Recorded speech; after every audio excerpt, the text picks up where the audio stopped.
નમસ્કાર મિત્રો સ્વાગત છે તમારું અમારી યુટ્યુબ ચેનલમાં। મિત્રો તમે પણ ટૂંકા પગારમાં નોકરી કરતા હોય અને તમને કરોડો રૂપિયાની ઇન્કમ ટેક્સની નોટિસ મળી જાય તો જી હા દોસ્તો, આવો જ એક કિસ્સો પ્રકાશમાં આવ્યો છે। રૂપિયા 12,000ના પગારે નોકરી કરતા ઈડરના યુવક પાસે આઈટી વિભાગે 115 કરોડ રૂપિયાનો હિસાબ માગ્યો છે। થોડા દિવસ અગાઉ અમદાવાદમાં 12,000 રૂપિયાના પગારે નોકરી કરતા ઈડરના રતનપુર ગામના યુવકને આવકવેરા વિભાગે નોટિસ ફટકારીને તેના નામે થયેલા 36 કરોડ રૂપિયાનો હિસાબ રજૂ કરવા માટે જણાવ્યું છે। હવે આવું જ કંઈક ગીર સોમનાથના કોડીનારમાં રહેતા એક યુવક સાથે પણ થયું છે। મિત્રો મહત્વનું છે કે આસિફ મોહમ્મદભાઈ શેખ નામનો યુવક ગીર સોમનાથ જિલ્લાના કોડીનારમાં રહે છે અને એક રેસ્ટોરન્ટમાં તે કામ કરી રહ્યો છે।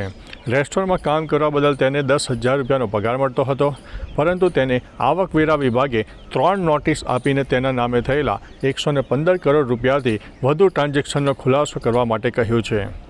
10,000 રૂપિયા મહિને કમાતા આ શખ્સને આટલા બધા કરોડો રૂપિયાનો ખુલાસો કરવામાં કહેતા તેના હાથ પગ પણ ભૂલી ગયા છે। આસિફે કહ્યું છે કે તે પોતે અશિક્ષિત છે, ભણેલો પણ નથી અને તેને ક્યારેય 2 લાખ રૂપિયા પણ જોયા નથી। જ્યારે નોટિસ મળી ત્યારે તેના બેંક એકાઉન્ટમાં માત્ર 475 રૂપિયા હતા। આસિફે આ મામલે કોડીનાર પોલીસ સ્ટેશનમાં અરજી કરી છે। આ મામલે નોટિસ આપવામાં આવકવેરા વિભાગની કોઈ ભૂલ તો થઈ નથી કે પછી મોટું કોઈ છેતરપિંડી કૌભાંડ થયું છે, તેને લઈને અનેક સવાલો ઊભા થઈ રહ્યા છે।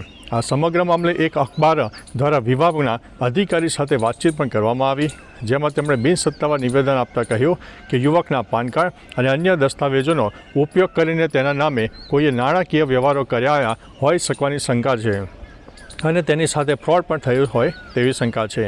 બીજી તરફ આ મામલે એક મહત્વપૂર્ણ વાત પણ એ સામે આવી છે કે આસિફ મોહમ્મદ શેખના પાન કાર્ડ નંબર પર થયેલા આર્થિક વ્યવહારને આધારે વેરાવળ ઇન્કમટેક્સ વિભાગે આ નોટિસ ફટકારી છે। મિત્રો મહત્વનું છે કે થોડા દિવસ અગાઉ જ સાબરકાંઠા જિલ્લાના ઈડર તાલુકાના રતનપુર ગામે ઇન્દિરા આવાસ યોજનાથી બનેલા ઘરમાં રહેતા પરિવારને આઈટી વિભાગે 36 કરોડનો હિસાબ આપવાની નોટિસ ફટકારી હતી। મહત્વનું છે કે જેના કારણે પરિવારના પગ નીચેથી જમીન પણ સરકી ગઈ હતી। પરિવાર ચિંતામાં મુકાઈ ગયો। યુવકે નોટિસ આવતા જ ગામના વડીલોને બતાવ્યા, બાદમાં police station, cyber police station અને આઈટી વિભાગમાં પણ ગયો, પરંતુ તેનું કોઈ નિરાકરણ આવ્યું નહોતું। આ યુવક મહિને 12,000 રૂપિયાના પગારે નોકરી કરતો હતો અને આવી છેતરપિંડીની ઘણી ઘટનાઓ મિત્રો સામે આવી રહી છે। તો તમારે પણ તમારા જે પાન કાર્ડ છે તેનો ઉપયોગ સંભાળીને કરવો જોઈએ અને બિનજરૂરી અને અજાણ્યા ઇસમો સાથે પાન કાર્ડ કે મહત્ત્વપૂર્ણ દસ્તાવેજો શેર કરતા બચો, કેમ કે આધાર કાર્ડની જેમ પાન કાર્ડ પણ ખૂબ જ મહત્ત્વપૂર્ણ ડોક્યુમેન્ટ માનવામાં આવી રહ્યું છે। જે લોકો પોતાના પાન